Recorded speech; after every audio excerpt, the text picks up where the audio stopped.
Before scheduling a discovery call with a prospective client, it is super duper important to ask them a few key questions to determine if they are a good fit for your virtual assistant services.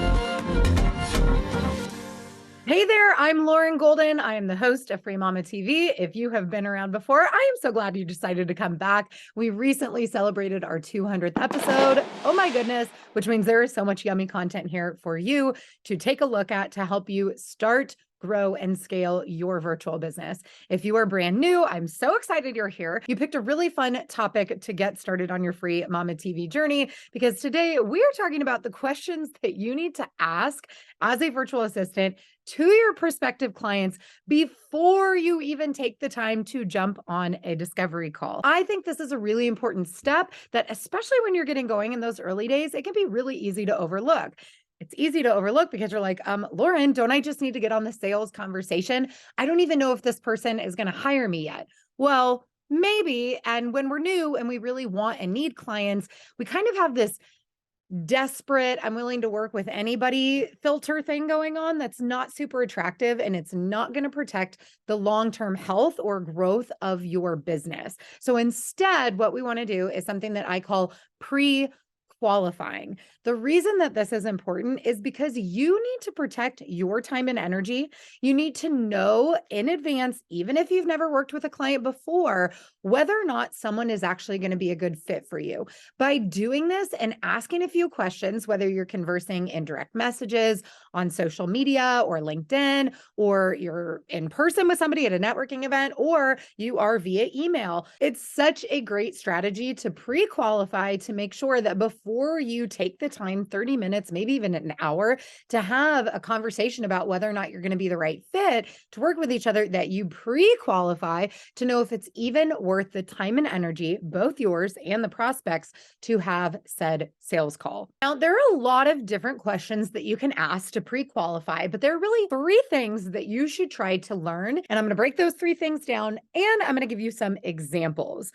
So the first thing you need to know is, what do they do? Now, the good news when it comes to pre-qualifying is you might not have to actually ask them this. You should be able to tell online. If you can't, that might be a red flag. It might mean they're brand new to this thing, and therefore maybe they don't have cash flow, or they haven't quite figured out the things that they would actually need someone's help with yet. But if you can tell what they do because they've optimized their social media profiles or they have a really wonderful website, then don't feel like you have to ask them. If you're not super clear on the services that they're providing as a business owner or the products, you can ask them, what kind of business do you run? Tell me more about it. Again, by understanding the type of business that your prospective client operates, it's going to help you determine if your skills, experience, interests are a good match for their needs. If they do something that you don't even believe in, or you find controversial or would be out of alignment for you, then you know right then and there not to even take the sales call. Now, you can still be a helpful human being by maybe referring them to someone else in your network or giving them some advice about how they can move forward with their search. The second thing you want to figure out is, what do they actually need? So what do they do? What do they need? Now, in my experience, both matchmaking dozens of businesses, working with thousands of virtual assistants, and knowing in my personal network hundreds of entrepreneurs who outsource, this one's tricky. I'm going to be honest with you, because there are people, especially who are looking to hire their first virtual assistant, they just know they need help. They've been operating in solopreneur land for a really long time and they're drowning, but maybe they're not even quite sure how someone can come in and help them. So you might ask them something like, what are your specific pain points and challenges in your business right now? This question is going to help you understand what the client is struggling with. It might help you start to open up further dialogue or know how to direct the conversation once you do get to a sales call about ways that you can assist them with their pain points. Something else that you might ask point blank is, what specific tasks or projects are you looking to outsource? Or what software programs are you currently using in your business? Again, these questions are going to help you compare your own skills, your own interests, your own area of expertise expertise up against, and again, software awareness up against what the person is looking for. And it's going to make you kind of green light, yellow light, red light, whether or not it's worth jumping on a sales call. The third thing you are trying to uncover by asking these pre-qualifying questions is, can they even afford you? This one is super important because I have worked with a lot of freelancers who get super bummed out when they get off of a sales call, only to realize that, yeah, of course that person wanted a virtual assistant, but they are nowhere near ready in their business to actually pay what it's worth to have a quality VA working for them. It's really hard, of course, to ask point blank, can you afford me? In fact, even if you ask what your budget is for virtual assistant services, you would be surprised at how many business owners can't answer that question either. Again, from their perspective, they just know that they're in pain, they're working way too many hours, and they need somebody to help them. Some less invasive questions that you might ask might be, how's your business going? How many clients do you have? Or how close are you to hitting your current sales goals?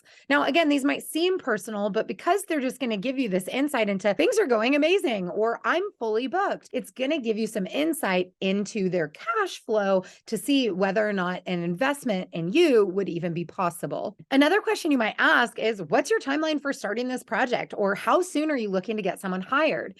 Someone who is really aggressive, as in like, I needed help yesterday, is probably more serious about their outsourcing job hunt than somebody who's just, kind of looking for help, but it's going to be a while. On the flip side, it's also going to help you know whether or not you have the availability to get back to this client as soon as they're going to need help with the project. Another sneaky question that you can ask to figure out whether or not they have the budget to afford you is, have you ever worked with a virtual assistant before? Now, this is going to be really telling because you can even ask them to expand, either there in the direct messages or emails, or once you jump on a sales conversation about what worked well and what didn't. Do they already have systems set up that's going to make it easy for you to hop into their company and be really successful and start taking things off their plate? Or is that something that they're going to need your help with as a virtual assistant because maybe they've never outsourced before?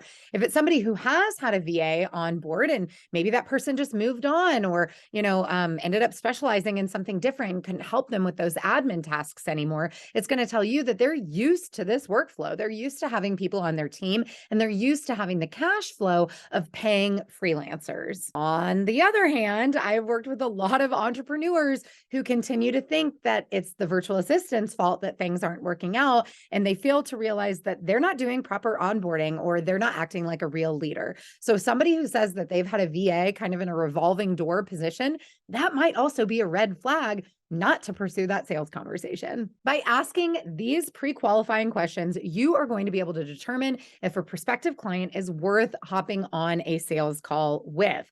If you follow my systems, you're going to have a direct booking link. Something like Calendly is what I use and recommend to be able to jump on a Zoom call with you and have an actual conversation. Now, I have so many resources to help you right here on Free Mama TV, but if it's okay with you, I'd like to tell you about one more. We have a discovery call cheat sheet. Once you've made it through these pre-qualifying questions, if you determine that you do want to continue to have a conversation with a prospective client, you're going to need this resource to ensure that they end up hiring you and paying you. And make sure you subscribe to Free Mama TV because I will be back very soon. If you liked today's video about ensuring that your virtual assistant services are a great match for the people that you are prospecting using these pre-qualifying questions, give me a thumbs up. Again, make sure you subscribe to this channel and leave me some feedback, some comments, or any additional questions that you might have. Love to come hang out here on YouTube with all of you and make sure that you are getting your needs met as you start, grow, and scale your virtual business. Thanks for joining me. Sorry, hang on. I like stuttered because we are who we are. Ba, ba, ba, ba.